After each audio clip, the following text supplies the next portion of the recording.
It's time to take a look at today's business headlines. And to help with that, we have in studio our business and markets analyst, Seth Denson. Thank you so much for joining us today, Seth. Great it's a pleasure to be here to with have you, you Sarah. in studio. This is the first time I have been in studio with you. We haven't had the chance to do this. I should have coordinated the tie, though. I know. But look, fail. Black matches with everything, so it's fine. Awesome. It still matches. It looks great. You look great. It's a pleasure to have you here. Thank you. Now, first, we're going to start with the markets, Steph. Now, Steph. That's I'm sorry about that. It happens. Now, futures are slightly down ahead of the opening bell this morning. Tell us about that. Well, listen, I mean, the markets they're erratic. They're emotional. We're going to talk about emotion here in just a second. But that's what's going on right now. I mean, the markets will be up. There will be dip buys. They'll go back down. You get all these tweets from various business leaders and speeches that are being done right now. And I think that that's ultimately creating some havoc in the market.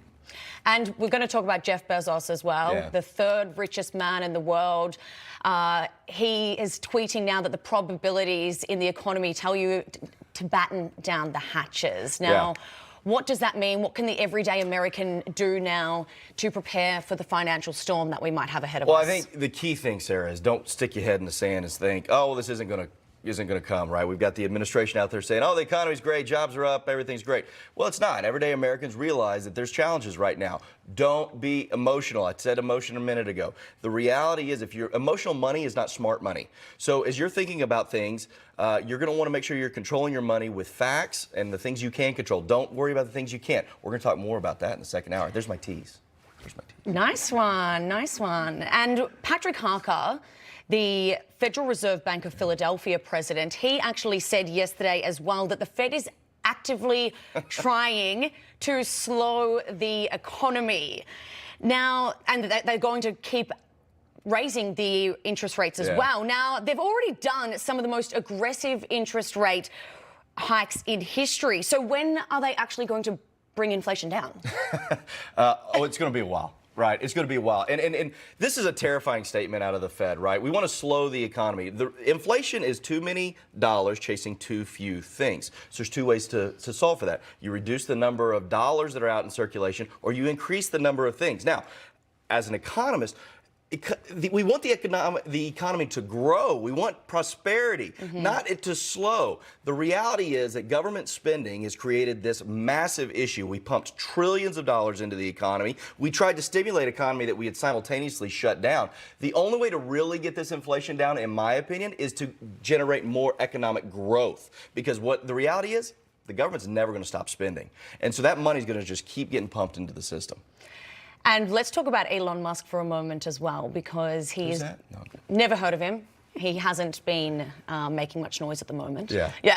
He's planning to cut, if he does take over Twitter, cut 75% of their job force, and then bring down their workforce to about 2,000 people. So what would happen then? Well, you know, as if the employees at Twitter weren't already going, oh my gosh, this guy, what are we going to do? Now he's going to say that 3/4 of us are going to be gone.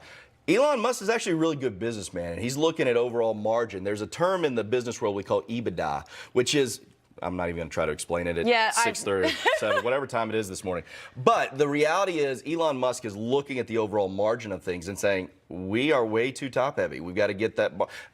Twitter doesn't make money. If he's going to go spend billions of dollars on a company, he's going to want it to make money. That's effectively what he's looking at here. Okay. Now, this is an interesting one, and I have a follow-up question about this. We're going to talk about Barilla pasta, because they're being sued at the moment. They're claiming that, the plaintiffs are claiming that the brand deceptively tricked consumers into thinking that its pasta is made in Italy, with the slogan that says, Italy's #1 brand of pasta, despite being made in Iowa. Now, is Barilla in hot water here? I hope not. I mean, we sue over anything anymore. This is insane.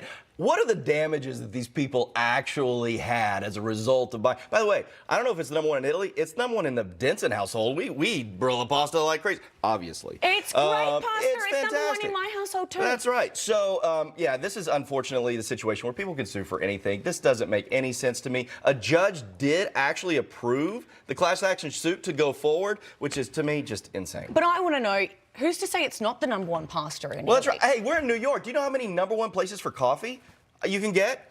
all over the city? This is insane. People might love Iowa pasta better than Italian pasta. right. Who's to say they don't? Exactly. But Seth, as well, as if there was not already enough lights and action here in New York, Times Square is now going to be getting a Caesar's Palace, okay? So, look, we have a very different kind of atmosphere here to Las Vegas. Yeah. So, do you think this is going to be a gamble, if you will? I don't know about a gamble. Yeah, maybe. Will it bring economic growth? Probably not. There's plenty of ways to blow your money in Times Square, right? I got pictures with Elmo. I can buy a dirty dog on every corner. Yeah. Those are things that actually bring me joy. Losing money in a casino, not so much. So bring me the dirty dogs. Bring me those pictures with Elmo. I'm not so great on the casino being in Times Square. Yeah, I can't really see it happening either. All right, Seth Denson, thank you so much for joining us. We love having you in the studio, so here. feel free to come back at any time. Yeah, and y'all come back next hour. Come on. Good, yeah, exactly. Stick around.